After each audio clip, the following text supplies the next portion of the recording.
Saudara-saudara yang dikasihi Tuhan, saat teduh kita hari ini masih dari kitab Pengkhotbah. Hari ini dari pasal 8 ayat 9 sampai 17. Tapi saya secara khusus akan membacakan ayat 12 yang berbunyi demikian. Walaupun orang berdosa yang 100 kali berbuat jahat hidup lama, aku tahu orang yang takut akan Allah akan baik keadaannya. Nah, dalam terjemahan TB1 itu baik keadaannya itu diterjemahkan beroleh kebahagiaan. Sebab mereka takut terhadap hadiratnya. Apa artinya ini? Artinya walaupun orang melakukan kejahatan sebanyak 100 kali dan tetap hidup, aku, pengkhotbah, kita semua diajari tahu benar bahwa orang yang takut akan Allah keadaannya akan lebih baik. Mari kita selidiki dengan sesama ayat di atas supaya kita dipimpin Roh Allah untuk mengambil keputusan, tidak cemburu dengan hidupnya orang yang jahat, melainkan memantapkan hati untuk takut akan Allah, takut hadiratnya.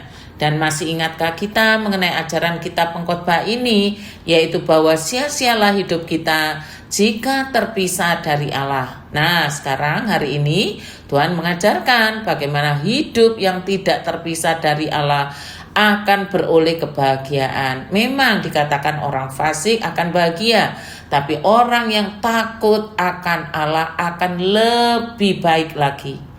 Bukan hanya sekedar standar, tapi lebih baik lagi. Nah, jawaban sebenarnya, jawaban yang telak itu di dalam ayat 2, maksudnya ayat 13 yang merupakan perbandingan di ayat 12 yang ditulis begini.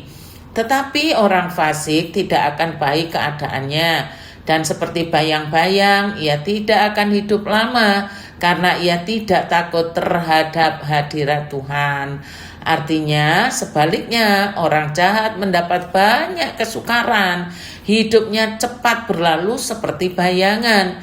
Ia akan mati pada usia muda karena ia tidak taat kepada Tuhan Allahnya. Orang jahat atau orang fasik itu adalah orang yang rasa takut kepada Allahnya tidak ada di hadapannya maupun di hatinya. Dia terus berbuat dosa tanpa rasa takut kepadanya, dengan berani dan terbuka melakukannya. Dan alih-alih merasa malu atau bertobat, dia malah bermegah dalam kejahatannya, mengulurkan tangannya melawan Allah, menantangnya, dan tidak menginginkan pengetahuan tentang Allah, serta menolak untuk taat kepadanya. Targum itu mencatat begini, saudara. Dan tidak akan ada kebaikan bagi orang jahat, dan dia tidak akan memiliki tempat di dunia yang akan datang, dan di dunia ini hari-harinya akan dipotong, dan mereka akan melarikan diri dan pergi layaknya bayangan karena dia tidak takut akan Allah. Jadi hari ini Tuhan mau supaya kita memilih hidup takut akan Allah, takut akan hadiratnya, takut untuk berbuat jahat. Selamat ulang tahun Bapak Daniel Henry Wiono, anak Airilin Belvania Cinta Kirana. Tuhan memberkati.